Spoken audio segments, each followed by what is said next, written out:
স্বাগত আজকের বাংলাদেশে। আপনাদের সঙ্গে আছে আমি খালেদ মজিউদ্দিন। ভোটারের ইচ্ছের প্রতিফলনের মধ্য দিয়ে এগিয়ে চলে গণতন্ত্র। এজন্য সবার আগে দরকার অবাধ নিরপেক্ষ নির্বাচন। অথচ এমন নির্বাচন আয়োজনে নিজেদের উপরে আস্থা রাখতে পারছে না আমাদের রাজনৈতিক দলগুলো। তার ছায়া পড়েছে উপজেলা নির্বাচনেও। এসব নিয়ে আজকের আলোচনা। যেমন খুশি তেমন ভোট। কথা বলতে স্টুডিওতে আছেন, প্রথমে আছেন ঢাকা বিশ্ববিদ্যালয়ের রাষ্ট্রবিজ্ঞান বিভাগের অধ্যাপক ফেরদৌস হোসেন, আছেন যুব মহিলা লীগের সাধারণ সম্পাদক ও সাবেক সংসদ সদস্য অধ্যাপক অপু উকিল, আছেন ঢাকা বিশ্ববিদ্যালয়ের অধ্যাপক আজম শফিউল আলম ভূঁইয়া এবং আছেন ব্যারিস্টার পারভেজ আহমেদ। স্বাগত আপনাদের। আমি অপুদি আপনার কাছে প্রথমে আসবো, সেটার জন্যই আমাদের অটোকিউর মধ্যে আসলে আপনার নাম আগে পরে এসে একটু দর্শকরা হয়তো একটু বিভ্রান্ত হয়েছেন। যাই হোক, আমি অপুদি আপনার কাছে প্রথমে প্রশ্ন করার আগে আমি শুধু আজকের খবরের কাগজগুলির হেডলাইন আপনাকে পড়ে শোনাতে চাই। প্রথম আলো, কেন্দ্র দখলের নির্বিঘ্ন উৎসব, যুগান্তর, ব্যাপক সহিংসতায় নিহত 4, সমকাল, কেন্দ্র দখল, জাল ভোট, সহিংসতায় নিহত 4, কালের কণ্ঠ, ডাকাতির ভোটে নিহত 4, Daily Star, Awami League men ride on rigging. আপনি এই শিরোনামগুলি আজকে সকালবেলা আপনি যখন দেখেছেন তখন আপনার কাছে কেমন লেগেছে? সবগুলি পত্রিকা মিথ্যা কথা বলছে, পত্রিকাগুলি আংশিক সত্য কথা বলছে, পত্রিকাগুলি যা বলছে তা একটু ঠিক না, কোনটা মনে হচ্ছে আপনার? না, আমার কাছে সেটা খারাপ লেগেছে। কোনোটাই পত্রিকা অবশ্যই সত্যের পূজারী, মিথ্যা পত্রিকা লিখলে পত্রিকা পড়বে না মানুষ, সে বিশ্বাস তো অবশ্যই পত্রিকার উপর আছে। তবে আমি যেটি বলতে চাই যে এই যে নির্বাচনকে নিয়ে আজকে আমাদের যে নিউজগুলো হলো, এর পেছনে কিন্তু আমাকে একটু যেতে হবে, একটু কথা বলতে দিতে হবে। সেটা হচ্ছে আমরা 9ই মার্চ, গত 9ই মার্চ আমাদের বিএনপি প্রধান বেগম খালেদা যে একটি বক্তব্য রেখেছিলেন, সেখানে তিনি বলেছিলেন যে এই সরকারের অধীনে যে নির্বাচন, সেই নির্বাচন কখনোই সঠিক নির্বাচন না, অবৈধ নির্বাচন, এই নির্বাচন সহিংসতা নির্বাচন।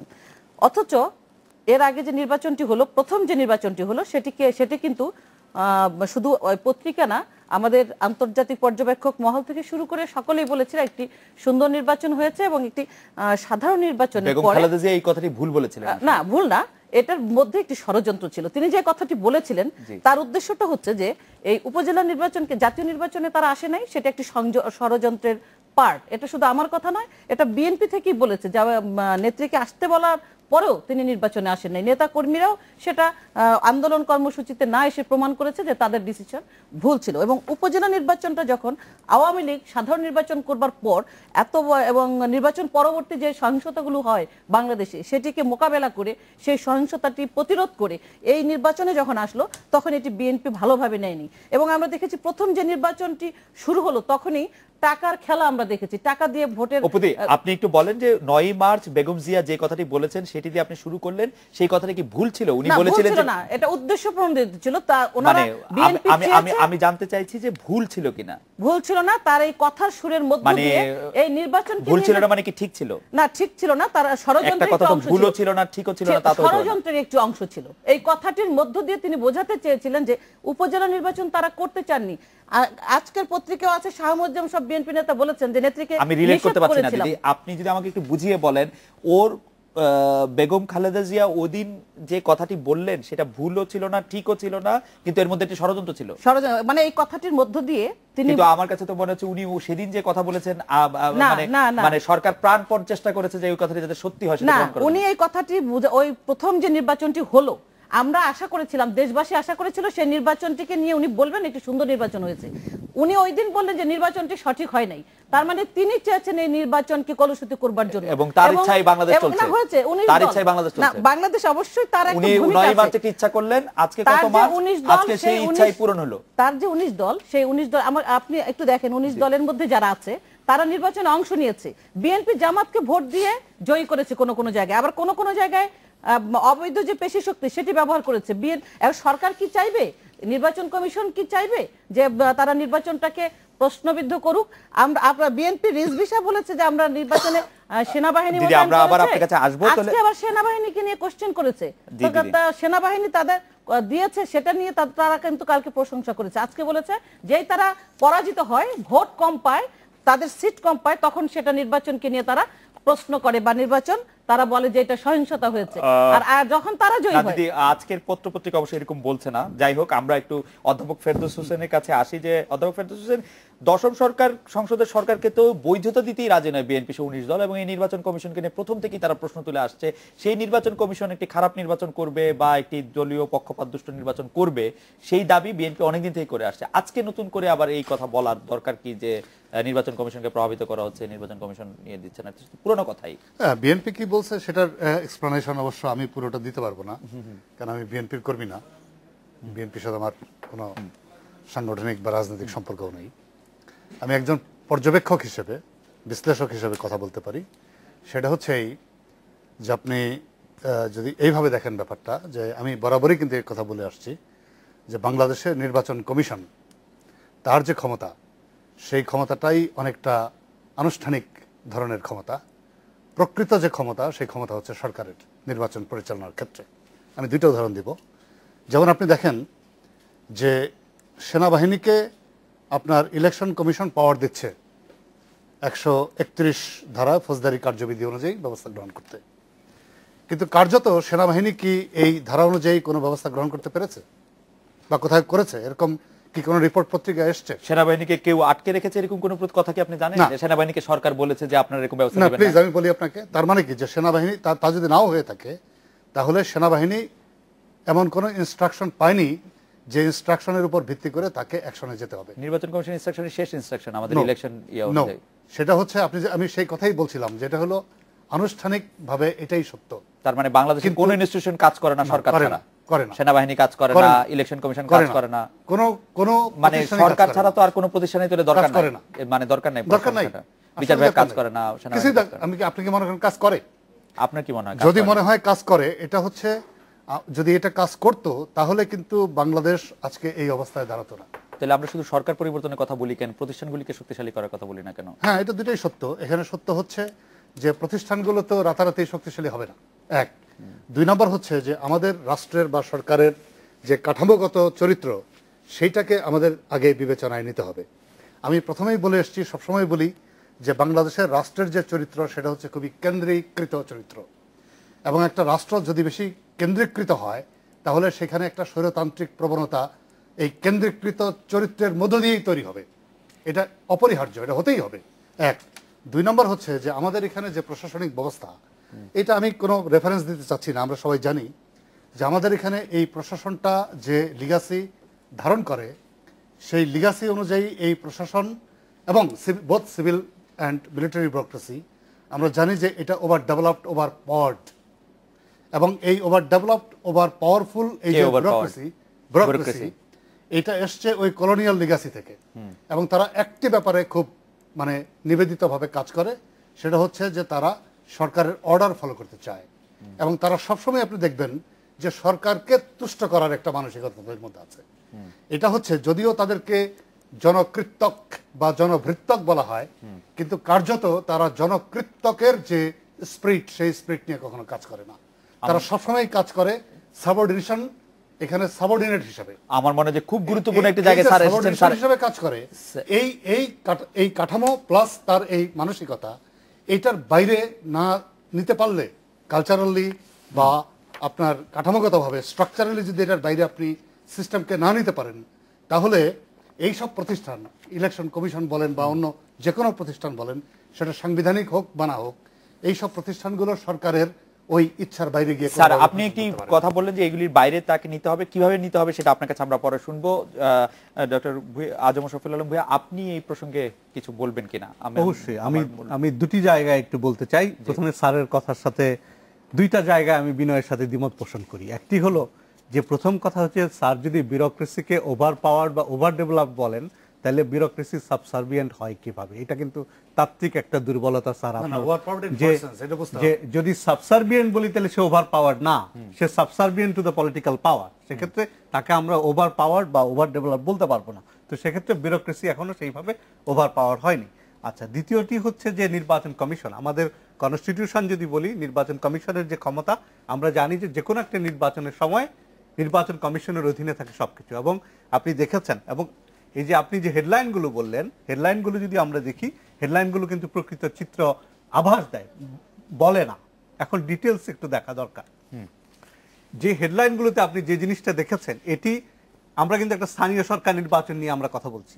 তো স্থানীয় সরকার নির্বাচনে কি হয়, যেই এলাকায় যে দলের প্রভাব বেশি সেই এলাকায় সেই দল নির্বাচনকে প্রভাবিত করার চেষ্টা করে। এটা আওয়ামী লীগ বলেন, এটা বিএনপি বলেন, জামাত বলেন, এই গত 4 ফেজের নির্বাচনে সেটি আমরা দেখেছি। ইভেন আপনি গতকালকে যে ফেজে নির্বাচন হয়েছে, আপনি 4জন লোক মারা গেছে, আপনি সেগুলো দেখেন। যদি পত্রপত্রিকার সত্যি হয়, তাহলে কুমিল্লার বরুড়াতে যিনি মারা গেছেন পুলিশের গুলিতে যুবলীগ কর্মী, গজারিয়ায় যিনি মারা গেছেন তিনি আওয়ামী লীগ নেতা। কারণ তারা ব্যালট ছিনতাই করতে আমি গিয়েছিলেন। একটু বলছি, আমাকে শেষ করতে জি, তারা ব্যালট ছিনতাই করতে আমি গিয়েছিলেন। বলছি যে ঝালকাঠিতে যিনি মারা গেছেন আওয়ামী লীগ বিএনপির মধ্যে সংঘর্ষে উনি আওয়ামী লীগ কর্মী।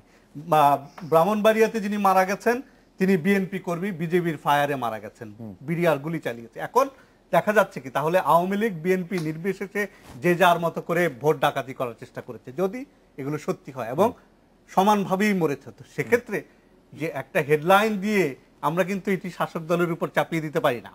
শাসক দলের কাজ তো হচ্ছে ভোট ডাকাতি, সে আওয়ামী লীগই করুক বিএনপি করুক, না, না, প্রতিরোধ করা। সেটা কিন্তু আওয়ামী লীগ এটি কিন্তু করছে, শাসক দলের কাজ না, এটি কাজ শাসক হচ্ছে দলের কাজ নির্বাচন তো- কমিশনের। নো নো নো, নির্বাচন কমিশনের কাজ। কিন্তু শান্তি শৃঙ্খলা রক্ষা তো শাসক দলের কাজ। এবং শাসক দলের- নির্বাচনের সময় কিন্তু শান্তি শৃঙ্খলা রক্ষাকারী বাহিনীও নির্বাচন কমিশনের অধীনে থাকে। হ্যাঁ, শান্তি শৃঙ্খলা রক্ষী বাহিনী নির্বাচন কমিশনের কথা না শুনলে কি করা যাবে? নির্বাচন কমিশন তো চাইনি যে এরকম গন্ডগোল হতে। আমরা শাসক দলের কাছ থেকে তো শুনি নাই যে নির্বাচন খারাপ হয়েছে। নির্বাচন কমিশন বলুক, নির্বাচন কমিশনও কিন্তু বলেছে যে নির্বাচন সুষ্ঠু হয়েছে, তাহলে নির্বাচন কমিশন বলুক যে নির্বাচন সুষ্ঠু কিন্তু হয়নি, শাসক দলের কাছ নির্বাচনে- থেকে তো এটি বলা উচিত ছিল যে সেই নির্বাচন সুষ্ঠু হয় নাই। শাসক দল বলেছে নির্বাচন আরো অপেক্ষাকৃত ভালো সুষ্ঠু হয়েছে। এই জনাব এসটিএম বলেছেন যে তৃতীয় ধাপের চেয়ে চতুর্থ ধাপের ইলেকশন আরো ভালো হয়েছে। যেমন এসটি ইমাম সাহেব কি বলেছেন, এসটি ইমাম সাহেবের ব্যাখ্যা উনি দেবেন।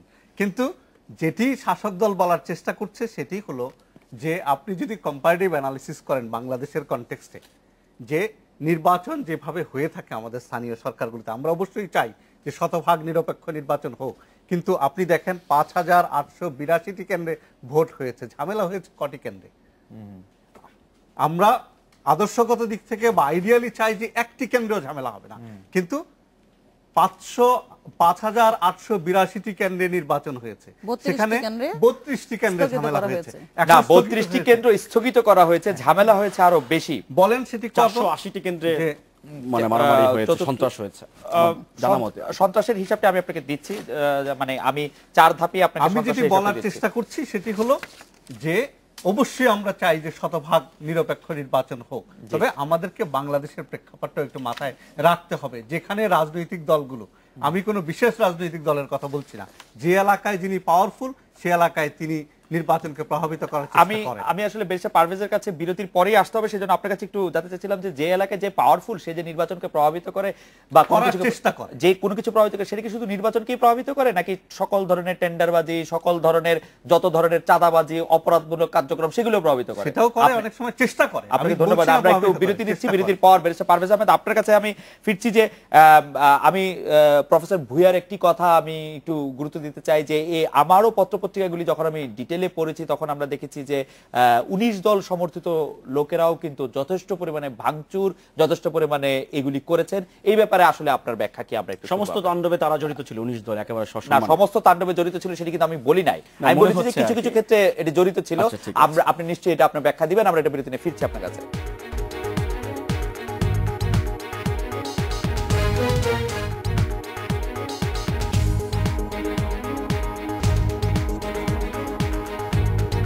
ফিরলাম আজকের বাংলাদেশে ব্যারিস্টার পারভেজ আহমেদ। বিরতির আগে আমি আপনার কাছে যে প্রশ্নটি করেছিলাম সেই প্রশ্নটি আবার আমি এমনি করতে চাই যে চতুর্থ ধাপের নির্বাচন কেন্দ্রিক সহিংসতায় গতকাল 4 জন এবং আজকে একজন মিলে মোট 5 জন মারা গেছেন। সেই 5 জনের মধ্যে 3 জন আওয়ামী লীগ করেন এবং 2 জন বিএনপি করেন। সহিংসতার দায় শুধু এককভাবে আওয়ামী লীগের উপর কেন চাপা হচ্ছে? না, প্রশ্নই আসে না। 16 কোটি জনগণের দেশ বাংলাদেশ, এখানে শুধু শুধু আওয়ামী লীগকে ভিকটিম বানিয়ে আমরা পার পেয়ে যাব না। কারণ এত সুন্দর নির্বাচন হয়েছে। গতকাল আমাদের এসটি ইমাম সাহেব বলেছেন, এটা আপনি নিজে বলেছেন যে আওয়ামী লীগের নির্বাচন পরিচালনা কমিটির দায়িত্বপ্রাপ্ত সভাপতি বা চেয়ারম্যান বা যাই বলা যাক, উনি বলেছেন যে গত 3 বারের তুলনায় সর্বোচ্চ পরিমাণ ভালো নির্বাচন হয়েছে। সুতরাং সেখানে বিরোধী দলের উপরে যে দায়ের কথা আসছে, হ্যাঁ বিরোধী দল পার্টিসিপেট করেছে, এটাই তো বিরোধী দলের অন্যায়, দায় তো তাদের উপর থাকবেই কিছু না কিছু।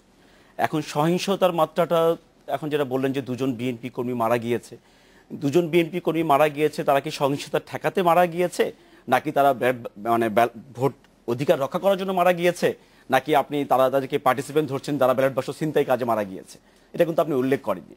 দায়টা কিন্তু আপনি চাইলে আমি চাপিয়ে উল্লেখ দিয়েছেন। করতে পারি। হ্যাঁ, তো উল্লেখ করলে আমি তার একটু ক্লিয়ার হতে পারতাম যে আসলে কেন মারা গিয়েছে, তারা কি ব্যালট বাক্স ছিনতাই করতে যে মারা গিয়েছে নাকি ব্রাহ্মণবাড়িয়াতে যে ঘটনাটি সেটি ব্যালট বাক্স ছিনতাইকারের সাথে জড়িত বলে বিজিবির তারা গুলি করেছে। যে বিজিবির যে 12 ব্যাটালিয়নের অধীনে মেজর আশাদ বলেছেন অ্যাকর্ডিং টু bdnews24.com তারা ওইভাবে মারা গেছেন। আমার এখানে যে 4 জনের হিসাব আছে সেই 4 জনের মধ্যে 3 জনই যেহেতু বাকি 3 জনই যেহেতু আওয়ামী লীগের কর্মী, আর কুমিল্লার বরুড়া উপজেলায় ব্যালট বাক্স ছিনতাইয়ের চেষ্টার সময় পুলিশের গুলিতে যুবদল কর্মী নিহত হয়েছেন, বাকি 3 জনও একই রকম কথা। আসলে ব্যালট বাক্স ছিনতাইয়ের কথাই আমি আসলে বেশি কিছু বলতেও চাচ্ছি না, পারছিও না, কেন জানি আমি আসলে স্তম্ভিত হয়ে গেছি আজকে। গত 5 জানুয়ারি নির্বাচনের পরে আমরা ভেবেছিলাম যে আওয়ামী লীগ বোধহয় এখন বোধহয় একটু থেমে যাবে, মানে কেন আপনাদের কি ভাবনা এটা? মানে আমার ভাবনাটা ছিল এরকম যে নির্বাচন জিনিসটাকে তো একটা নির্বাচনের মধ্যে নেই, তো যাই কিছু হয়েছে অন্তত এরপরে যে নির্বাচনগুলি আছে মুখ রক্ষার জন্য হলেও তারা ন্যূনতম সুষ্ঠু নির্বাচনের যে একটা ওয়াদা দেশবাসীকে তারা করে সবসময়, যে ভোট এবং ভাতের অধিকার আমরা ফিরিয়ে দিয়েছি জনগণকে, শুধু এই নির্বাচনটা আমরা করব। কিন্তু এই বিশ্বাস আপনাদের ছিল? আমার কাছে পার্সোনালি মনে হয়েছে, কোনো দলের জন্য না, আমার কাছে পার্সোনালি জনগণ হিসেবে মনে হয়েছে যে আওয়ামী লীগ যত করেছে ইটস এনাফ, মানে ভোট নিয়ে আর মনে হয় এত বাড়াবাড়ি তারা করবে না। কিন্তু 5 জানুয়ারি নির্বাচনের পরে এই 4টি স্পেলে যে নির্বাচন আমরা দেখলাম, তাতে আমি একজন এই প্রজন্মের প্রতিনিধি হিসাবে আমার কাছে যেটা খালেদ মনে হচ্ছে যে আপনি যে আজকে শিরোনাম দিয়েছেন যেমন খুশি তেমন ভোট, সুতরাং ভোট আজকে কোথায় চলে গিয়েছে? খুশির জায়গায় ভোটের অবস্থান। সুতরাং সেই খুশির জায়গাটাকে, ভোটটা আজকে যেমন খুশি তেমন সাজোর জায়গায়, যে বাচ্চাদের খেলার জায়গায় চলে গেছে, এখন এই শাসক শ্রেণী হয়তো আগামী যে নির্বাচনটি বাকি আছে সেই নির্বাচনটি আপনার আমার কথার কারণে হোক বা সুশীল সমাজের চাপে হোক, নির্বাচনটি আবার একটা ভালো মোটামুটি একটা গ্রহণযোগ্য নির্বাচন করার খেলার চেষ্টা করবে। এখন প্রশ্নটি হচ্ছে যে এগুলি না, আসলে সরকারের যে ইচ্ছেটা সেই ইচ্ছেটা বাস্তবায়ন হয়ে গিয়েছে। এখন জনগণের চোখে দুটো জিনিস হয়েছে, যে বাংলাদেশের জনগণ, অধিকাংশ জনগণ আওয়ামী লীগের পক্ষে, কারণ সর্বোচ্চ পরিমাণ উপজেলা পরিষদের নির্বাচনের প্রার্থী তাদের জয়ী হয়েছে। সুতরাং এখন ইকুয়েশন খুব পরিষ্কার, অধিকাংশ জনগণ তাদের পক্ষে আছে, চেয়ারম্যান বেশি জিতেছে, সুতরাং তাদের যে খেলা বা তাদের যেটা করা উচিত তারা সেটা সাফল্যভাবে খুব সুন্দরভাবে করতে সক্ষম হয়েছে। কিন্তু এখন এই সন্ত্রাসের দায়টা কে নিবে? আলম ভাই খুব সুন্দর করে বললেন, দুই দলই জড়িত ছিল, দুই দলই করেছে। কিন্তু স্থানীয় সরকার নির্বাচন পরিচালনা করার সমস্ত দায়িত্ব নির্বাচন কমিশনের শুধু না। আপনার এই প্রশ্নটি করেছেন, আপনার এই তথ্যটার সাথে আমি একটু একমত হতে পারলাম একটা অন্য কারণে, যে উপজেলা নির্বাচনের 4 পর্ব মিলিয়ে এখনো চেয়ারম্যান সংখ্যায় আওয়ামী লীগের চেয়ে এগিয়ে কিন্তু 19 দলীয় জোট, এবং সহিংসতা, ভোট কেন্দ্র দখল, ব্যালট ছিনতাইয়ের ঘটনা থাকলেও ইসিকে আপনারা যেভাবে ব্যর্থ বলছেন, যেভাবে ইলেকশনকে উড়িয়ে দিচ্ছেন, ততটা করা যাবে কিনা এবং কিভাবে আপনাদেরকে সন্তুষ্ট করা যাবে এটাও বলা মুশকিল। কারণ 9 মার্চে প্রথম সন্তুষ্টির জায়গাটা হচ্ছে জনগণের।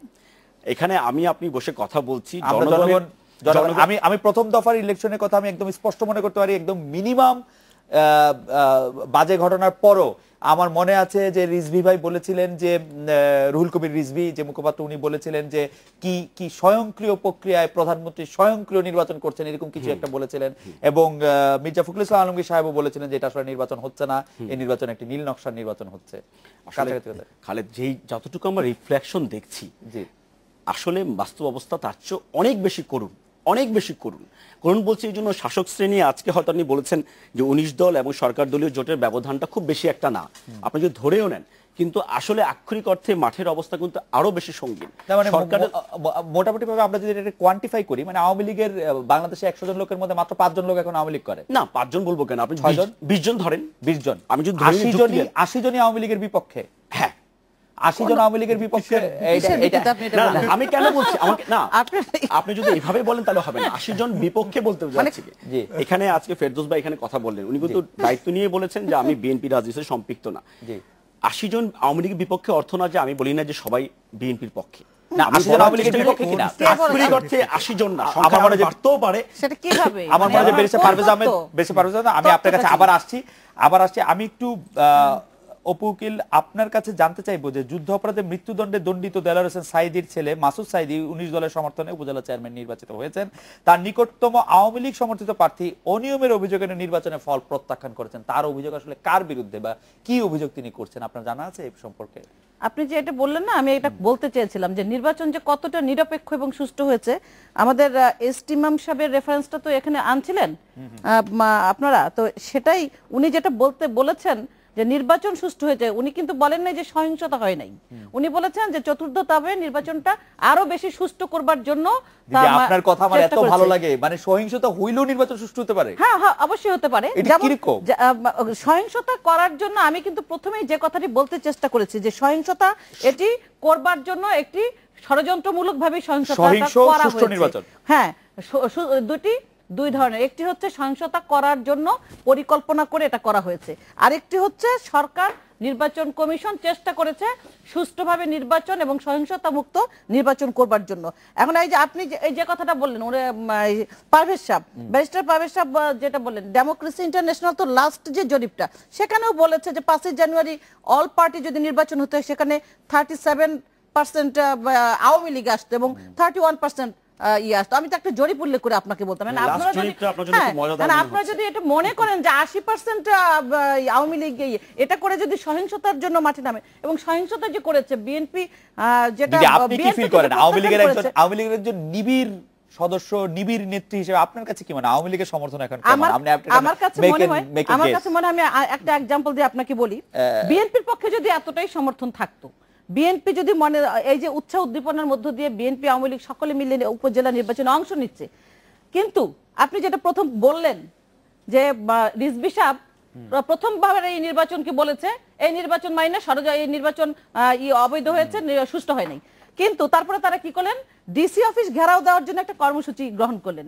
সেই কর্মসূচিতে বলেছেন তাদের ইস্যুটা ছিল কি, ইস্যুটা ছিল যে ভোট সুষ্ঠু হয় নাই, ভোট কারচুপি হয়েছে উপজেলা নির্বাচনে, সেই জন্য ডিসি অফিস ঘেরাও করা সুষ্ঠু হলে বিএনপি আরো বেশি ভোট পেত। আচ্ছা, তখন কিন্তু তারা বেশি মানে জয়ী বেশি ছিল, এখনো আছে কিন্তু ছিল অনেক বেশি ব্যবধানে জিততো। তারপরে তারা যখন ডিসি অফিস ঘেরাও কর্মসূচি দিল, সেখানে ঘেরাওতে তো কোনো নেতাকর্মী আসেই নাই, স্মারকলিপিতে লোক খুঁজে পায় নাই। নির্বাচন যদি মানে সুষ্ঠু নাই হতো, প্রত্যেক এলাকার উপজেলার যে ভোটাররা ছিল বিএনপির নেতাকর্মীরা সবাই যে তাদের ইচ্ছা, তারা আসবে কি আসবে না দিদি, এটা তাদের ইচ্ছা। দিদি আপনি যদি আমাকে একটু সুবিধা দিতেন, আমি একটু ফেরদৌস স্যারের কাছে যেতাম যে আপনি কোয়ান্টিফাই করবেন যে এই মুহূর্তে আওয়ামী লীগের জনসমর্থন কত ভাগ আছে বলে আপনি মনে করেন। আমরা মানে এমনি জানার জন্য, যেমন ব্যারিস্টার পারভেজ মনে করেন যে শতকরা 80% লোকই এখন আওয়ামী লীগের বিরুদ্ধে আছেন, আপনি কি মনে করেন আওয়ামী লীগের? আমি মনে করি যে এই বাংলাদেশের মানুষ যারা স্বাধীনতার সপক্ষের শক্তি, যারা স্বাধীনতার পক্ষে আছে, অবশ্যই 40% এর উপরে এই স্বাধীনতার পক্ষে শক্তি এখনো। আওয়ামী লীগ শুধু আওয়ামী লীগের যারা সৈনিক, সেখানে 40% ভোট আমরা পাবো। আমার মনে হয় ওপদি আপনার কাছে আবার সঙ্গে থাকবে। আমি আরেকটু কথা বলবো, 60% লোক স্বাধীনতার বিরুদ্ধে উত্থাপন করেছেন। প্রশ্নটা হলো নতুন প্রজন্মের প্রতিনিধি উনি, এই সন্ত্রাসের দায় কে নেবে? আমি বলবো যে বিএনপি জামাত হেফাজতের যে আরাবান ওয়ার করেছে এতদিন, সেইখান থেকে এই সন্ত্রাসের জন্ম, সহিংসতার জন্ম ধারণ করেছে আপনাদের মতো নতুন প্রজন্ম। আজকে উপজেলা নির্বাচনে তারই বহিঃপ্রকাশ, এই দায়িত্ব আপনাদেরকেই নিতে হবে। তাদের জন্ম দেওয়া শিশুকে আপনাদের পেলে পুষে বড় করতে হবে না, আমাদের সেটাকে নিয়ে এখন আমরা কিভাবে এটাকে রুখবো সেইটা ব্যবস্থা করতে হবে, সেই জন্য আমাদের চেষ্টা করতে হবে। জি অপুদি, আপনাকে ধন্যবাদ। আমি ফেরদৌস স্যার আপনার কাছে একটু অন্য প্রসঙ্গে জানতে চাইছিলাম যে এই সর্বশেষ মানে প্রথমে সৈয়দ আশরাফ, পরে সৈয়দ মানে সজীব ওয়াজেদ জয়, সর্বশেষ জাপা চেয়ারম্যান এরশাদ স্থানীয় নির্বাচন দলীয় ভিত্তিতে করার দাবি তুলেছেন, এই বিষয়ে আপনার পর্যবেক্ষণ কি? আপনি তো অন্য একটা জায়গায় চলে গেলেন, আমি আমার তাহলে কি স্যার এই প্রসঙ্গে একটু কথা বলে আমরা একটা বিরতি নিয়ে তারপর ফিরবো? আমরা 1 মিনিট বিরতির আগে কথা বলতে পারবো, তাহলে এই বিষয়ে আপনি একটু বলেন। 1 মিনিট বলে নিই না, তার আমি অন্য একটা বিষয় নিয়ে বলে নিই। আমি আমার সহকর্মী শফিল আলমের ওই বক্তব্যের একটু জবাব দেব, কারণ উনি বলছিলেন যে ব্যুরোক্রেসি যদি সাবঅর্ডিনেট হয় তাহলে সেটা ওভার ডেভেলপড হয় কিভাবে, সাবসার্ভিয়েন্ট হয়। আমার মনে হয় এই ব্যাপারে তার একটা থিওরিটিক্যাল কনফিউশন আছে। সেটা হচ্ছে যে ব্যুরোক্রেসি আমাদের মতো দেশগুলোতে সাবসার্ভিয়েন্ট কার, সেটা হচ্ছে রুলিং পার্টি। সাবসার্ভিয়েন্ট আর ওভার পাওয়ার্ড কোন অর্থে? সেটা হচ্ছে জনগণের বিভিন্ন যে অর্গানাইজেশনগুলো বা তার যে বিভিন্ন ধারাগুলো, যেমন সিভিল সোসাইটি অ্যান্ড আদার্স, তার তুলনায় তারা ওয়েল অর্গানাইজড এবং ওভার পাওয়ার্ড, এই অর্থে হচ্ছে তারা ওভার ডেভেলপড। এবং এটা আমার বক্তব্য না, এটা হামজা আলাবি গবেষণা করে তিনি একটা আর্টিকেলে লিখেছেন, the state in post colonial societies Pakistan and Bangladesh, Bangladesh পাকিস্তানের রেফারেন্স দিয়ে, এবং এটাকে উনি এইভাবে। স্যার এটা কবে লেখা স্যার? এই লেখাটা অনেক আগের স্যার, এটা অনেক আগের পরিস্থিতি। সিএসপি অফিসাররা রিটায়ার করার পরে এরপরে গোল্ডেন ইয়ার এবং তানজানিয়া বিভিন্ন দেশের উপরে কিন্তু এগুলো নিয়ে কাজ হয়েছে। আমি ওই জায়গায় যেতে চাচ্ছি না। আমি যেটা বলছি সেটা হলো যে আমাদের ব্যুরোক্রেসি অলওয়েজ রুলিং পার্টির সাবসার্ভিয়েন্ট থাকে। তারা সংবিধান অনুযায়ী জনগণের কৃতক হিসেবে ভূমিকা পালন করে না বা করতে পারে না, এটাই আমি বোঝাবার চেষ্টা করি। এবং তাদেরকে ওভার ডেভেলপ বলা হয়েছে কোন অর্থে? সেটা হচ্ছে যে তারা ওয়েল অর্গানাইজড এবং তারা তাদের যে হায়ারার্কি এবং কাঠামোগতভাবে সেটা হচ্ছে সমাজের অন্যান্য অর্গানের তুলনায় তারা বেশি পাওয়ার এক্সারসাইজ করতে পারে স্যার, আপনাকে এবং রিসোর্স অ্যালোকেশনের ক্ষমতা থাকে তাদের হাতে বেশি। স্যার আপনাকে ধন্যবাদ। আমরা একটা বিরতি নিয়ে ফিরছি, তবে এই জায়গাটা নিয়ে আমারও একটু কনফিউশন আছে স্যার। আমরা নিশ্চয়ই এটি নিয়ে আরো আলোচনা করব যে ব্যুরোক্রেসিকে আপনি ওভার পাওয়ার্ড বলছেন, আসলে শুধু তার সে অনেক বেশি সংগঠিত বলে এবং তার কাছে কিন্তু আমি ব্যুরোক্রেসিকে আরো আসলে অনেক বেশি দুর্বল দেখি এই কারণে যে এখন মন্ত্রণালয়গুলির সিইও মন্ত্রীরা, রাজনীতিবিদরা, তারা মন্ত্রণালয়গুলিরও নির্বাহী প্রধান নন। স্যার, আমরা নিশ্চয়ই এগুলি নিয়ে আলোচনা করব। আমরা একটা বিরতি নিয়ে ফিরছি। ফিরলাম আজকের বাংলাদেশে। ফেরদৌস স্যার, আমি একটু আপনাকে বলছি যে মানে এই সময়ে নির্বাচনে কি অবস্থা ছিল। প্রথম ধাপে মোটামুটি শান্তিপূর্ণ নির্বাচন হলো, দ্বিতীয় ধাপে কিছুটা সহিংসতা হয়েছে, সেখানে পুলিশের গুলিতে একজনের মৃত্যু হয়েছে তৃতীয় ধাপে এই সহিংসতা বাড়ে, নিহত হয় 3 জন। চতুর্থ ধাপে সহিংসতা তৃতীয় ধাপের চেয়েও বেশি হয়। এই ধাপে ভোটের দিন মৃত্যু হয় 4 জন, এছাড়া আজও একজনের মৃত্যু ঘটে, মোট 5 জনের মৃত্যুর ঘটনা ঘটেছে এই সময়। উপজেলা নির্বাচনের প্রতিটি ধাপেই কেন্দ্র দখল ও অনিয়মের কিছু কিছু কথা ছিল। প্রথম ধাপে ছিল 65টি কেন্দ্র অনিয়মের কথা, দ্বিতীয় ধাপে শতাধিক, তৃতীয় ধাপে 2 শতাধিক কেন্দ্র অনিয়ম হয়। প্রথম দিকে জাল ভোট, ব্যালট ছিনতাই, কেন্দ্র দখল কম হলেও চতুর্থ ধাপে এই পর্যন্ত প্রায় 4 শতাধিক কেন্দ্র অনিয়ম বা দখলের ঘটনা এসছে। স্যার, আপনি যদি স্থানীয় সরকার নির্বাচনের মধ্যে মানে স্থানীয় নির্বাচনের ক্ষেত্রে দলীয় ভিত্তিতে করার ব্যাপারটা আপনি সমর্থন করেন? আচ্ছা, এইটাকে আমি অবশ্যই বলবো। আমার বক্তব্য সেখানে আপনি দেখেন যে 90টি উপজেলাতে 400 কেন্দ্র যদি দখল হয়ে যায়, আপনি যদি এইভাবে দেখেন যে আমি 20 বা 25টা উপজেলাকে টার্গেট করলাম এবং প্রতি উপজেলায় 10 থেকে 15টা সেন্টার দখল করে ফেললাম এবং সেখানে আমি সিল মেরে ভোট নিয়ে নিলাম, তাহলে কি হবে? যে 25টা সেন্টারে কিন্তু ওই দল অ্যাবসলিউটলি জিতে যাবে। তার মানে যে আপনি যদি 90টার মধ্যে 25টা বা 30টা এইভাবে এনশিওর করে ফেলেন, বাকি 60টার মধ্যে আপনার কম্পিটিশন, সেখানে যদি আপনি 40% পান, তারপরেও কিন্তু আপনি অনেক মেজরিটি, সেটা তো হবেই স্যার। মানে সেটা যে ফলাফল যেরকমই হোক, কিন্তু এটা নিন্দনীয়। আপনি যদি 400কে 10টা করে সেন্টার যদি আপনি 40টা উপজেলাতে এইভাবে টার্গেট করেন, তাহলে 40টা উপজেলা কিন্তু আপনি দখলে চলে যাবেন। আপনি স্যার স্থানীয় নির্বাচনকে দলীয় ভিত্তিতে করার না, আমি এটার পক্ষপাতী না, সমর্থন করি না। কি কারণে করি না বলি আপনাকে। যেমন ধরেন আমাদের এখানে স্থানীয় সরকার তার যে টায়ারগুলো, এই টায়ারগুলোতে দীর্ঘদিন ধরেই নির্দলীয়ভাবে নির্বাচন হচ্ছে, দলীয় প্রতীক দিয়ে না, দলের কেন্দ্র থেকে প্রার্থী ওইভাবে সিলেক্ট করা হচ্ছে না। কিন্তু ইদানিং আমরা লক্ষ্য করছি যে দলের প্রভাব স্থানীয় নির্বাচনে বা প্রার্থী মনোনয়নের ক্ষেত্রে বা নির্বাচন প্রক্রিয়ার ক্ষেত্রে ব্যাপকভাবে বেড়ে গেছে। এটা আওয়ামী লীগ, বিএনপি নির্বিশেষে সবাই করছে। কিন্তু এখানে সবচেয়ে ডেঞ্জার যেটা, যে এটাকে যদি আপনি দলীয় মার্কা দিয়ে ইলেকশন করেন, তাহলে যেটা হবে, প্লিজ আমি বলি, যেটা যদি আপনি দলীয় মার্কা দিয়ে ইলেকশনে যান আপনি, তাহলে কি হবে? যে সব ক্যান্ডিডেট কিন্তু কেন্দ্রে দৌড়াবে, কেন্দ্রে আসবে এবং পয়সাওয়ালা লোক যারা, তারা এসে ওই নমিনেশন কেনার পায় তারা। আচ্ছা, আপনার ফলে ওই গ্রাসরুট লেভেলের যে যতটুকু রোল বা যতটুকু ভয়েস বা যতটুকু ইচ্ছার বহিঃপ্রকাশ এখনো ঘটছে, যেটা যত সামান্যই হোক, সেটাও আর অবশিষ্ট থাকবে না এবং পুরোপুরি দলের কেন্দ্রীয় নেতৃত্ব তাদের পছন্দ অনুযায়ী ওই প্রত্যেক উপজেলাতে বা তাদের প্রার্থী চাপিয়ে দেবে। আপনার বক্তব্য পরিষ্কার। প্রফেসর শফিউল আলম, গুরুত্বপূর্ণ নির্বাচন হচ্ছে অথচ সিইসি ছুটিতে তিনি না থাকায় ব্যাপক সহিংসতা হলো, ইসি কঠোর হতে পারছে না বলে কিছুটা অভিযোগ রয়েছে। এই সময় তার ছুটিতে যাওয়া কতটা স্বাভাবিক, নৈতিক, যৌক্তিক, কি মনে করেন আপনি? এটা তো আসলে সিইসি কে করতে হবে। তবে হ্যাঁ, এরকম একটা গুরুত্বপূর্ণ নির্বাচনের সময় সিইসি কি কারণে অনুপস্থিত, এটা অবশ্য আমাদের কাছে পরিষ্কার নয়। তবে একজন ব্যক্তি তো ছুটিতে যেতেই পারেন, তার অফিসের অন্যান্যরা যদি মনে করেন যে ওনার অনুপস্থিতিতে তারা নির্বাচনটি ভালোভাবে চালিয়ে নিতে পারবেন, সেক্ষেত্রে উনি ছুটি নিতে পারেন। এটি ওনার প্রাতিষ্ঠানিক এবং ব্যক্তিগত সিদ্ধান্ত। তবে এটার কনসিকুয়েন্স কি হবে সেটা আমরা পরে আলোচনা করে দেখতে পারি। তবে তার আগে ফেরদৌস স্যার একটা গুরুত্বপূর্ণ বিষয় নিয়ে আপনি ফেরদৌস স্যার কথা বলছিলেন, যে আমি আবার ফেরদৌস স্যারের একেবারেই বিপরীত মেরুতে অবস্থান করি। কারণ আমি মনে করি যে স্থানীয় সরকার নির্বাচন দলীয়ভাবে হওয়া উচিত। কেন? আপনি যদি গণতন্ত্রকে শক্তিশালী করতে চান, যেই প্রশ্নটি ফেরদৌস স্যার তুলেছেন যে রাজনৈতিক দলগুলোর দৌরাত্ম্য বেড়ে যাবে, সেটি বোধহয় যে দলীয় পার্টি ডেমোক্রেসির প্রশ্ন। যে আমরা একটি দাবি করতে পারি যে রাজনৈতিক দলগুলো যেন তাদের অভ্যন্তরে গণতন্ত্রের চর্চা করে, কিন্তু আজকে দেখা যাচ্ছে যে দলীয়ভাবে স্থানীয় নির্বাচন হচ্ছে না ঠিকই অফিসিয়ালি, কিন্তু সব দলই কিন্তু প্রার্থী বাছাইয়ের ক্ষেত্রে, নির্বাচনের ক্ষেত্রে প্রভাব বিস্তার করছে। তো এখন আমরা তো রাজনৈতিক দলগুলোকেই শক্তিশালী করতে চাই। গণতন্ত্রকে শক্তিশালী করতে চাইলে সর্বস্তরে রাজনৈতিক দলগুলোকে শক্তিশালী এবং রাজনীতিকে স্বচ্ছ করতে হবে। তো সেই স্বচ্ছ করার প্রক্রিয়ায় এবং বিশেষ করে যদি আমরা দলীয়ভাবে এই উপজেলা নির্বাচনটা করতাম, তাহলে আমার ধারণা সহিংসতাটা একটু কম হতো। যে আজকে দেখেন অনেক জায়গায় সহিংসতা হয়েছে যে আওয়ামী লীগের বিদ্রোহী প্রার্থীদের মধ্যে, যে আওয়ামী লীগের প্রার্থী বিদ্রোহী প্রার্থী, বিএনপির প্রার্থী বিএনপির বিদ্রোহী প্রার্থী, এরকম এই সহিংসতাগুলো এবং এক ধরনের চেইন অফ কমান্ড কিন্তু তখন সেখানে থাকতো।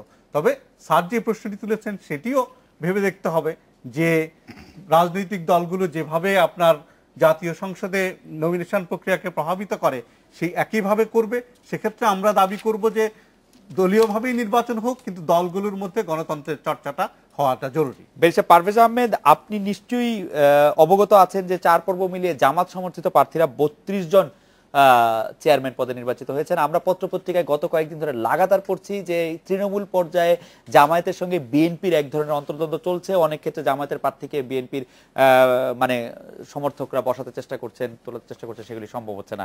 আপনি কি মনে করেন, জামায়াত কি দিনে দিনে শক্তিশালী হচ্ছে, বা জামায়াতের এই শক্তিটাকে আপনি কিভাবে বিবেচনা করেন? না, একটি রাজনৈতিক দল যেহেতু তারা চলমানভাবে বিভিন্ন নির্বাচনে অংশগ্রহণ করে, তারা চেষ্টাই করবে তাদের নিজেদের অবস্থান থেকে আরো উন্নত করার জন্য। সেক্ষেত্রে বিএনপির অবস্থান আরো বেশি অ্যাডভান্স করার চেষ্টা করবে। জামাত নিশ্চয় বসে থাকবে না।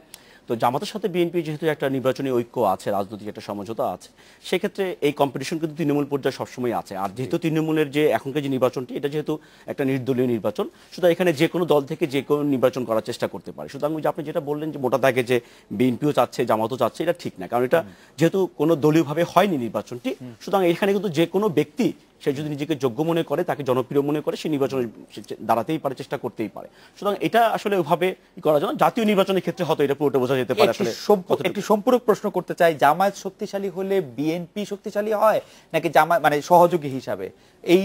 এই সমীকরণটি কিভাবে টানবে? জামায়াত শক্তিশালী হলে বিএনপি শক্তিশালী হয় কখনোই বলা যাবে না, কারণ বিএনপি একটি ইন্ডিভিজুয়াল দল, জামাত একটি ইন্ডিভিজুয়াল দল।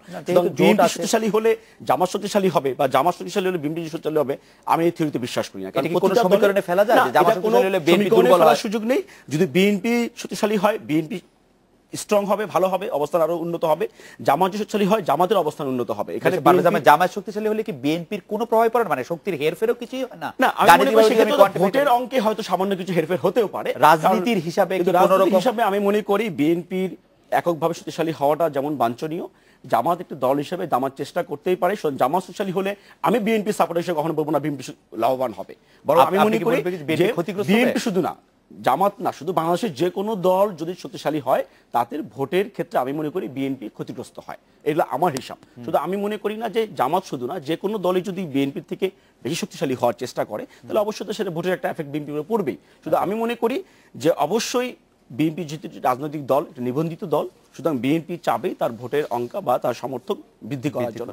জামাতও যেহেতু ভোটের রাজনীতিতে এখনো টিকে আছে, তারা চেষ্টা করবে তাদের সমর্থক, তাদের সংখ্যার ভোটার বৃদ্ধি করার জন্য। সুতরাং এক্ষেত্রে ওইভাবে করা যাবে না। তবে আমি একটুখানি একটা কথা যোগ করতে চাই, সেটা হচ্ছে যে এখানে আপনি যখন প্রোগ্রাম শুরু করলেন, প্রথমে কিন্তু আপনি পত্রপত্রিকার যে কথাগুলি বললেন এবং আপনি যেভাবে সবকিছু রেফারেন্স তুলে ধরলেন, তাতে অপদি যেটা জাস্টিফাই করার চেষ্টা করলো বা আলম ভাই যেটা বলার চেষ্টা করলো, তাতে আমার কাছে মনে হলো যে বাংলাদেশের সংকটটা শুধু আসলে রাজনৈতিকভাবেই না, সংকটটা যে একটা বুদ্ধিবৃত্তিক সংকটে যে ঠেকে গেছে। আমরা এখন সাদাকেও সাদা বলতে দ্বিধাগ্রস্ত হয়ে যাচ্ছি, কালোকেও মোটা দাগে কালো বলতে পারছি না। কারণ আমরা এই প্রথম শুনলাম যে আমরা যখন দেখলাম যে আপনি প্রশ্নটা করলেন যে নির্বাচনটা আসলে এই যদি দলীয়ভাবে হয় এটা সমর্থন করেন কিনা, আমরা কিন্তু এই আওয়াজ বা এই সুর দুদিন আগেও কিন্তু আলম ভাইয়ের মুখ থেকে যদি না তাদের দলের উচ্চ পর্যায় থেকে এই সুরটা না গায়, মানে পরিষ্কার করেছেন, আমরা বিরতি নিচ্ছি। তবে ঘটনাটি অন্যরকম হতে পারে, এমনও তো হতে পারে যে প্রফেসর শফিউল আলম ভূঁইয়া সহ অনেকেই বলছেন যেটি দলীয়ভাবে হওয়া উচিত বলেই আওয়ামী লীগের নেতৃত্ব সেটি বলছেন কিনা সেটিও হতে পারে, কারণ আমরা উনাদের এত এটা একটা পারসেপশন, এটা হতে পারে যে আপনি হয়তো করছেন। তবে আমি বিরতি পরে আমি একটু 10 সেকেন্ড একটু শেষ করব, যে আমরা এটা বিরতি নিয়ে ফিরছি। সার্বিয়ান থাকে, তারা সংবিধান অনুযায়ী জনগণের কৃতজ্ঞ হিসেবে ভূমিকা পালন করে না বা করতে পারে না, এটাই আমি বোঝাবার চেষ্টা করছি। এবং তাদেরকে ওভার ডেভেলপ বলা হয়েছে কোন অর্থে, সেটা হচ্ছে যে তারা ওয়েল অর্গানাইজড এবং তারা তাদের যে হায়ারার্কি এবং কাঠামোগতভাবে সেটা হচ্ছে সমাজের অন্যান্য অর্গানের তুলনায় তারা বেশি পাওয়ার এক্সারসাইজ করতে পারে স্যার, আপনাকে এবং রিসোর্স অ্যালোকেশনের ক্ষমতা থাকে তাদের হাতে বেশি। স্যার আপনাকে ধন্যবাদ। আমরা একটা বিরতি নিয়ে ফিরছি, তবে এই জায়গাটা নিয়ে আমারও একটু কনফিউশন আছে স্যার। আমরা নিশ্চয়ই এটি নিয়ে আরো আলোচনা করব যে ব্যুরোক্রেসিকে আপনি ওভার পাওয়ার্ড বলছেন, আসলে শুধু সে অনেক বেশি সংগঠিত বলে এবং তার কাছে কিন্তু আমি ব্যুরোক্রেসিকে আরো আসলে অনেক বেশি দুর্বল দেখি এই কারণে যে এখন মন্ত্রণালয়গুলির সিইও মন্ত্রীরা, রাজনীতিবিদরা, তারা মন্ত্রণালয়গুলিরও নির্বাহী প্রধান নন। স্যার, আমরা নিশ্চয়ই এগুলো নিয়ে আলোচনা করব। আমরা একটা বিরতি নিয়ে ফিরছি।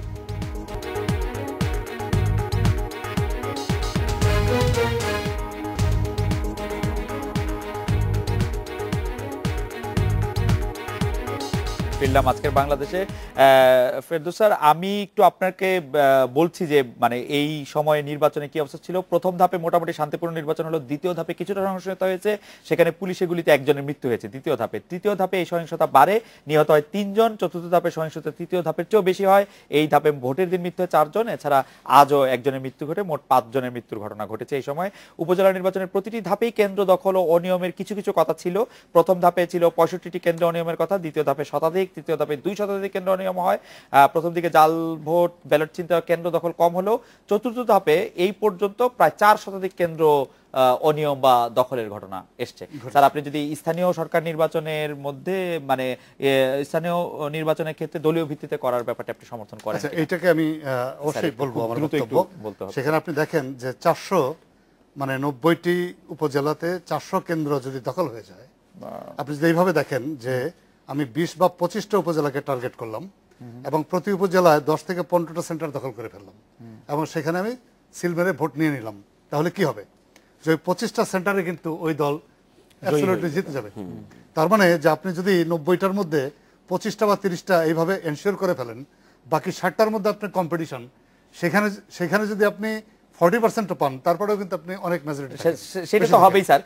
মানে সেটা যে ফলাফল যেরকমই হোক, কিন্তু এটা নিন্দনীয়। আপনি যদি 400কে 10টা করে সেন্টার যদি আপনি 40টা উপজেলাতে এইভাবে টার্গেট করেন, তাহলে 40টা উপজেলা কিন্তু আপনি দখলে চলে যাবে। আপনি স্যার স্থানীয় নির্বাচনকে দলীয় ভিত্তিতে করার ব্যাপারটা আমি এটার পক্ষপাতী না, সমর্থন করি না। কি কারণে করি না বলি আপনাকে। যেমন ধরেন আমাদের এখানে স্থানীয় সরকার, তার যে টায়ারগুলো, এই টায়ারগুলোতে দীর্ঘদিন ধরেই নির্দলীয়ভাবে নির্বাচন হচ্ছে, দলীয় প্রতীক দিয়ে না, দলের কেন্দ্র থেকে প্রার্থী ওইভাবে সিলেক্ট করা হচ্ছে না। কিন্তু ইদানিং আমরা লক্ষ্য করছি যে দলের প্রভাব স্থানীয় নির্বাচনে বা প্রার্থী মনোনয়নের ক্ষেত্রে বা নির্বাচন প্রক্রিয়ার ক্ষেত্রে ব্যাপকভাবে বেড়ে গেছে। এটা আওয়ামী লীগ, বিএনপি নির্বিশেষে সবাই করছে।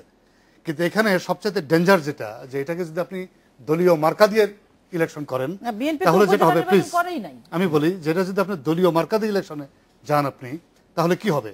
যে সব ক্যান্ডিডেট কিন্তু কেন্দ্রে দৌড়াবে, কেন্দ্রে আসবে এবং পয়সাওয়ালা লোক যারা, তারা এসে ওই নমিনেশন কেনার পায় তারা। আচ্ছা, আপনার ফলে ওই গ্রাসরুট লেভেলের যে যতটুকু রোল বা যতটুকু ভয়েস বা যতটুকু ইচ্ছার বহিঃপ্রকাশ এখনো ঘটছে, যেটা যত সামান্যই হোক, সেটাও আর অবশিষ্ট থাকবে না এবং পুরোপুরি দলের কেন্দ্রীয় নেতৃত্ব তাদের পছন্দ অনুযায়ী ওই প্রত্যেক উপজেলাতে বা ইউনিয়ন কাউন্সিলে তাদের প্রার্থী চাপিয়ে দেবে। আপনার বক্তব্য পরিষ্কার। প্রফেসর শফিউল আলম, গুরুত্বপূর্ণ নির্বাচন হচ্ছে অথচ সিইসি ছুটিতে তিনি না থাকায় ব্যাপক সহিংসতা হলো, ইসি কঠোর হতে পারছে না বলে কিছুটা অভিযোগ রয়েছে। এই সময় তার ছুটিতে যাওয়া কতটা স্বাভাবিক, নৈতিক, যৌক্তিক, কি মনে করেন আপনি? এটা তো আসলে সিইসি কে করতে হবে। তবে হ্যাঁ, এরকম একটা গুরুত্বপূর্ণ নির্বাচনের সময় সিইসি কি কারণে অনুপস্থিত, এটা অবশ্য আমাদের কাছে পরিষ্কার নয়। তবে একজন ব্যক্তি তো ছুটিতে যেতেই পারেন, তার অফিসের অন্যান্যরা যদি মনে করেন যে ওনার অনুপস্থিতিতে তারা নির্বাচনটি ভালোভাবে চালিয়ে নিতে পারবেন, সেক্ষেত্রে উনি ছুটি নিতে পারেন। এটি ওনার প্রাতিষ্ঠানিক এবং ব্যক্তিগত সিদ্ধান্ত। তবে এটার কনসিকুয়েন্স কি হবে সেটা আমরা পরে আলোচনা করে দেখতে পারি। তবে তার আগে ফেরদৌস স্যার একটা গুরুত্বপূর্ণ বিষয় নিয়ে আপনি ফেরদৌস স্যার কথা বলছিলেন, যে আমি আবার ফেরদৌস স্যারের একেবারেই বিপরীত মেরুতে অবস্থান করি। কারণ আমি মনে করি যে স্থানীয় সরকার নির্বাচন দলীয়ভাবে হওয়া উচিত। কেন? আপনি যদি গণতন্ত্রকে শক্তিশালী করতে চান, যেই প্রশ্নটি ফেরদৌস স্যার তুলেছেন যে রাজনৈতিক দলগুলোর দৌরাত্ম্য বেড়ে যাবে, সেটি বোধহয় যে দলীয় পার্টি ডেমোক্রেসির প্রশ্ন। যে আমরা একটি দাবি করতে পারি যে রাজনৈতিক দলগুলো যেন তাদের অভ্যন্তরে গণতন্ত্রের চর্চা করে, কিন্তু আজকে দেখা যাচ্ছে যে দলীয়ভাবে স্থানীয় নির্বাচন হচ্ছে না ঠিকই অফিসিয়ালি, কিন্তু সব দলই কিন্তু প্রার্থী বাছাইয়ের ক্ষেত্রে, নির্বাচনের ক্ষেত্রে প্রভাব বিস্তার করছে। তো এখন আমরা তো রাজনৈতিক দলগুলোকেই শক্তিশালী করতে চাই। গণতন্ত্রকে শক্তিশালী করতে চাইলে সর্বস্তরে রাজনৈতিক দলগুলোকে শক্তিশালী এবং রাজনীতিকে স্বচ্ছ করতে হবে। তো সেই স্বচ্ছ করার প্রক্রিয়ায় এবং বিশেষ করে যদি আমরা দলীয়ভাবে এই উপজেলা নির্বাচনটা করতাম তাহলে আমার ধারণা সহিংসতাটা একটু কম হতো। যে আজকে দেখেন অনেক জায়গায় সহিংসতা হয়েছে যে আওয়ামী লীগের বিদ্রোহী প্রার্থীদের মধ্যে, যে আওয়ামী লীগের প্রার্থী বিদ্রোহী প্রার্থী, বিএনপির প্রার্থী বিএনপির বিদ্রোহী প্রার্থী, এরকম এই সহিংসতাগুলো এবং এক ধরনের চেইন অফ কমান্ড কিন্তু তখন সেখানে থাকতো। তবে স্যার যে প্রশ্নটি তুলেছেন সেটিও ভেবে দেখতে হবে যে রাজনৈতিক দলগুলো যেভাবে আপনার জাতীয় সংসদে নমিনেশন প্রক্রিয়াকে প্রভাবিত করে সেই একইভাবে করবে। সেক্ষেত্রে আমরা দাবি করব যে দলীয়ভাবেই নির্বাচন হোক, কিন্তু দলগুলোর মধ্যে গণতন্ত্রের চর্চাটা হওয়াটা জরুরি। ব্যারিস্টার পারভেজ আহমেদ, আপনি নিশ্চয়ই অবগত আছেন যে 4 পর্ব মিলিয়ে জামাত সমর্থিত প্রার্থীরা 32 জন চেয়ারম্যান পদে নির্বাচিত হয়েছেন। আমরা পত্রপত্রিকায় গত কয়েকদিন ধরে লাগাতার পড়ছি যে তৃণমূল পর্যায়ে জামায়াতের সঙ্গে বিএনপির এক ধরনের অন্তর্দ্বন্দ্ব চলছে। অনেক ক্ষেত্রে জামায়াতের প্রার্থীকে বিএনপির মানে সমর্থকরা বসাতে চেষ্টা করছেন, তোলার চেষ্টা করছেন, সেগুলি সম্ভব হচ্ছে না। আপনি কি মনে করেন, জামায়াত কি দিনে দিনে শক্তিশালী হচ্ছে, বা জামায়াতের এই শক্তিটাকে আপনি কিভাবে বিবেচনা করেন? না, একটি রাজনৈতিক দল যেহেতু তারা চলমানভাবে বিভিন্ন নির্বাচনে অংশগ্রহণ করে, তারা চেষ্টাই করবে তাদের নিজেদের অবস্থান থেকে আরো উন্নত করার জন্য। সেক্ষেত্রে বিএনপির অবস্থান আরো বেশি অ্যাডভান্স করার চেষ্টা করবে। জামাত নিশ্চয় বসে থাকবে না।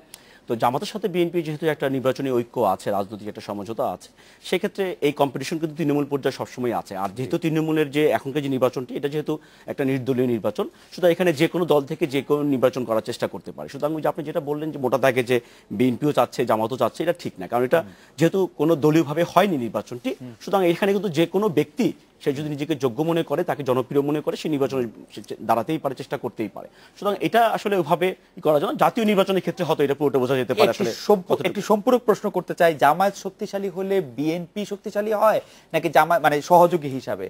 এই এই এই সমীকরণটি কিভাবে টানবে? জামায়াত শক্তিশালী হলে জামাত শক্তিশালী হলে বিএনপি শক্তিশালী হয় কথা কখনোই বলা যাবে না। কারণ বিএনপি একটি ইন্ডিভিজুয়াল দল, জামাত একটি ইন্ডিভিজুয়াল দল। বিএনপি শক্তিশালী হলে জামাত শক্তিশালী হবে, বা জামাত শক্তিশালী হলে বিএনপি শক্তিশালী হবে, আমি এই থিওরিতে বিশ্বাস করি না। কারণ কোনো সমীকরণে ফেলা যায় যে জামাত শক্তিশালী হলে বিএনপি দুর্বল হওয়ার সুযোগ নেই। যদি বিএনপি শক্তিশালী হয়, বিএনপি স্ট্রং হবে, ভালো হবে, অবস্থান আরো উন্নত হবে। জামাত শক্তিশালী হয়, জামাতের অবস্থান উন্নত হবে। এখানে জামাত শক্তিশালী হলে কি বিএনপির কোনো প্রভাব পড়ে না? মানে শক্তির হেরফেরও কিছুই হয় না? না, ভোটের অঙ্কে হয়তো সামান্য কিছু হেরফের হতেও পারে। রাজনীতির হিসাবে আমি মনে করি বিএনপির এককভাবে শক্তিশালী হওয়াটা যেমন বাঞ্ছনীয়, জামাত একটি দল হিসেবে জামাত চেষ্টা করতেই পারে। জামাত শক্তিশালী হলে আমি বিএনপি সাপোর্টার হিসেবে কখনো বলবো না বিএনপি লাভবান হবে। বরং আমি মনে করি বিএনপি শুধু না, জামাত না, শুধু বাংলাদেশের যে কোনো দল যদি শক্তিশালী হয়, তাদের ভোটের ক্ষেত্রে আমি মনে করি বিএনপি ক্ষতিগ্রস্ত হয়। এগুলো আমার হিসাব। শুধু আমি মনে করি না যে জামাত শুধু না, যে কোনো দলই যদি বিএনপির থেকে বেশি শক্তিশালী হওয়ার চেষ্টা করে, তাহলে অবশ্যই তো সেটা ভোটের একটা এফেক্ট বিএনপির উপর পড়বেই। শুধু আমি মনে করি যে অবশ্যই বিএনপি যেহেতু রাজনৈতিক দল, নিবন্ধিত দল, সুতরাং বিএনপি চাবেই তার ভোটের অঙ্ক বা তার সমর্থক বৃদ্ধি করার জন্য। জামাতও যেহেতু ভোটের রাজনীতিতে এখনো টিকে আছে, তারা চেষ্টা করবে তাদের সমর্থক, তাদের সংখ্যা, ভোটার বৃদ্ধি করার জন্য। সুতরাং এক্ষেত্রে ওইভাবে করা যাবে না। তবে আমি একটুখানি একটা কথা যোগ করতে চাই, সেটা হচ্ছে যে এখানে আপনি যখন প্রোগ্রাম শুরু করলেন, প্রথমেই কিন্তু আপনি পত্রপত্রিকার যে কথাগুলি বললেন এবং আপনি যেভাবে সবকিছু রেফারেন্স তুলে ধরলেন, তাতে অপুদি যেটা জাস্টিফাই করার চেষ্টা করলো বা আলম ভাই যেটা বলার চেষ্টা করলো, তাতে আমার কাছে মনে হলো যে বাংলাদেশের সংকটটা শুধু আসলে রাজনৈতিকভাবেই না, সংকটটা যে একটা বুদ্ধিবৃত্তিক সংকটে যে ঠিকে গেছে। আমরা এখন সাদাকেও সাদা বলতে দ্বিধাগ্রস্ত হয়ে যাচ্ছি, কালোকেও মোটা দাগে কালো বলতে পারছি না। কারণ আমরা এই প্রথম শুনলাম যে, আমরা যখন দেখলাম যে আপনি প্রশ্নটা করলেন যে নির্বাচনটা আসলে এই যদি দলীয়ভাবে হয় এটা সমর্থন করেন কিনা, আমরা কিন্তু এই আওয়াজ বা এই সুর দুদিন আগেও কিন্তু আলম ভাইয়ের মুখ থেকে পেতাম না। যদি না তাদের দলের উচ্চ পর্যায় থেকে এই সুরটা না গায়, মানে আপনার পরিষ্কার করেছেন, আমরা বিরতি নিচ্ছি। তবে ঘটনাটি অন্যরকম হতে পারে, এমনও তো হতে পারে যে প্রফেসর শফিউল আলম ভূঁইয়া সহ অনেকেই বলছেন যেটি দলীয়ভাবে হওয়া উচিত বলেই আওয়ামী লীগের নেতৃত্ব সেটি বলছেন কিনা সেটিও হতে পারে। কারণ আমরা উনাদের এত এটা একটা পারসেপশন, এটা হতে পারে যে আপনি হয়তো করছেন। তবে আমি বিরতি পরে আমি একটু 10 সেকেন্ড একটু শেষ করব। জি, আমরা এটা বিরতি নিয়ে ফিরছি। ফিরলাম আজকের বাংলাদেশে। বেশ পারভেজ, আপনি 10 সেকেন্ড বলতে চেয়েছিলেন বিরতির পর। সেকেন্ডে যেটা বলার চেষ্টা করছিলাম, আসলে আমাদের সে নির্বাচনের যে পদ্ধতিটা আমরা 90-এর পরে দেখলাম আর কি, যে একটা কাঠামোর মধ্যে দাঁড়িয়ে গিয়েছিল। আমরা ভেবেছিলাম অন্তত ভোট কেন্দ্রে যে ভোট দেওয়ার একটা সংস্কৃতি আমরা কাল তৈরি করতে পারবো বা তৈরি হয়ে যাচ্ছিল, কিন্তু আমরা প্রথম হোঁচটটা কিন্তু খেলাম একেবারে, যেটাকে মানে একটা খাঁটি বাংলায় বললে আরো খারাপ শোনায়, আছাড় খাওয়ার মতো অবস্থা। সেটা হচ্ছে এই 5ই জানুয়ারি নির্বাচন। তার পরবর্তীতে যে নির্বাচনগুলি আমরা দেখতে পাচ্ছি, এটার জন্য খালেদ আমি একটা প্রোগ্রাম করবেন এবং অন্য একটা নাম দিয়ে যে নির্বাচনের বিকল্প কি নাম আছে, যে নামটি আমি মনে করি বাংলাদেশ মহাজোট সরকারের জন্য খুব প্রিয় নাম হবে, এবং আগামীতে আমরা সেই নাম নিয়ে কথা বলতে পারলে তাহলে নির্বাচন কিন্তু রেহাই দেওয়া যাবে, যে নির্বাচনের বস্তুটা হয়তো আমরা পাচ্ছি। প্রথম কথা হচ্ছে যে পারভেজ সাহেব খুব আপত্তিকর একটা কথা বলেছেন বিরতির আগে, যে রাজনৈতিক নেতৃত্ব বলার পরে আমরা বলছি স্থানীয় সরকার নির্বাচন নিয়ে। আমি ওনাকে অনুরোধ করব যে জিটিভি এবং সময় টেলিভিশনের টেপ নিয়ে উনি দেখতে পারেন, তাদের আগেই আমি বলেছি। আর আরেকটি জিনিস হলো, আজকে উনি 5ই জানুয়ারি নির্বাচন নিয়ে কথা বলছেন, উনি বোধহয় ভুলে গেছেন যে 1996 সালের 15ই ফেব্রুয়ারি এরকম একটি নির্বাচন ওনারাও উপহার দিয়েছিলেন। তো আজকে হঠাৎ করে এমন ভাবে বলছেন যে এই ধরনের নির্বাচন উনি দেখেন নাই। ভোটারবিহীন প্রার্থীবিহীন আলম ভাই এরকম নির্বাচন বাংলাদেশে কখনো হয়নি। 15ই ফেব্রুয়ারি নির্বাচন কি ছিল? প্রার্থী সংকট ছিল না, এখানে তো প্রার্থী সংকট, প্রার্থী নাই। অধ্যাপক 154 জন বিনা পরিচয় নির্বাচিত হওয়ার কোনো সংকট আমরা অধ্যাপক দেখি না। আলম, আমরা মানে একদম শেষ পর্যায়ে আপনি যদি 30 সেকেন্ডে কোনো কিছু যুক্ত করতে চান যে আজকের আলোচনা নিয়ে বা এই ভোট নিয়ে, রাজনীতি নিয়ে, গণতন্ত্র নিয়ে। যেমন যেটি আমি প্রথমে যেভাবে শুরু করেছিলাম সেটি হচ্ছে যে আজকে যে নির্বাচনে যে সহিংসতা হচ্ছে, যে নির্বাচনে যে ভোট ডাকাতি হচ্ছে, সেটি আমাদের রাজনৈতিক সংস্কৃতির একটি অংশ, একটি অপসংস্কৃতি আমরা বলতে পারি। সেটিকে দূর করতে গেলে নির্বাচন কমিশনের সাথে সাথে আমাদের রাজনৈতিক দলগুলোকেও নির্বাচন কমিশনকে আসলে সহায়তা করতে হবে। এই যে আমাদের যে মনোবৃত্তি, যে ভোট কেন্দ্র দখল করা, এবং আমরা উদাহরণ দিয়ে দেখিয়েছি যে যেটা আওয়ামী লীগের ক্ষেত্রেও যেমন সত্য, বিএনপির ক্ষেত্রেও সত্য। তো এই জায়গাটা থেকে বেরিয়ে আসতে গেলে আমাদের রাজনৈতিক দলগুলোকেই সিদ্ধান্ত নিতে হবে যে আমরা নির্বাচনটাকে নিরপেক্ষ করব, এবং নির্বাচন কমিশনকে যদি রাজনৈতিক দলগুলো সহযোগিতা না করে, নির্বাচন কমিশনের একার পক্ষে নির্বাচনকে সুষ্ঠু এবং নিরপেক্ষ করা সম্ভব। অপুদি, আপনার শেষ কথা। আমি ওই কথা ধরে যে রাজনৈতিক দলগুলো শক্তিশালী করা, এখানেই আমার ইয়েটা, যে ওই রাজনৈতিক দল কোনগুলো, কোন রাজনৈতিক দলগুলো রাজনীতি করবে বাংলাদেশে, সেটি আমাদের প্রথম ঠিক করতে হবে। যেমন ব্যারিস্টার পারভেজ সাহেব বললেন যে আমাদের বিএনপি চায় সব দলকে রাজনীতি করবার সুযোগ দেওয়ার জন্য, তাতে বিএনপির কোনো আপত্তি নেই। এখানে কিন্তু আমাদের আপত্তি আছে, কারণ আমরা দেখেছি যে বিএনপির মহাসচিব এই কয়েকদিন আগে যখন জেএমবির মৃত্যুদণ্ডপ্রাপ্ত আসামি, তখন যখন সে ছাড়া পায় তার এবং এনকাউন্টারে যখন তার মৃত্যু হয়, তখন সে সেটার জন্য প্রতিবাদ দেয়, অথচ ওই পুলিশ অফিসার যখন মারা গেছে তার জন্য শোক প্রকাশ করে না। তারা জেএমবি কে এখানে রাজনীতি করবার সুযোগ দিতে চায়। সেটি যদি হয় তাহলে কিন্তু নির্বাচন সুষ্ঠু হবে। জেএমবির সদস্য মারা যায়, শেষ কথা একটু বলেন দিদি। এটা একটা হাস্যকর যুক্তি হয়ে গেল, এটা কোনো কথা না, তথ্য ভুল আছে আপনার। এই পর্যন্ত 90 থেকে এই পর্যন্ত বাংলাদেশে ছিল কিনা আমি জানি না, তাহলে ব্যারিস্টার পারভেজ সাহেব এইভাবে বলতে পারতেন না যে 5ই ফেব্রুয়ারি নির্বাচনের সে প্রথম হোঁচট খেয়েছে, সে ভুলে গেছে 15ই ফেব্রুয়ারি নির্বাচনের কথা। দিদি আপনাকে ধন্যবাদ। আমি একটু অধ্যাপক ফেরদৌস হোসেন আপনার কাছে আসবো, শেষ কথা বলার জন্য।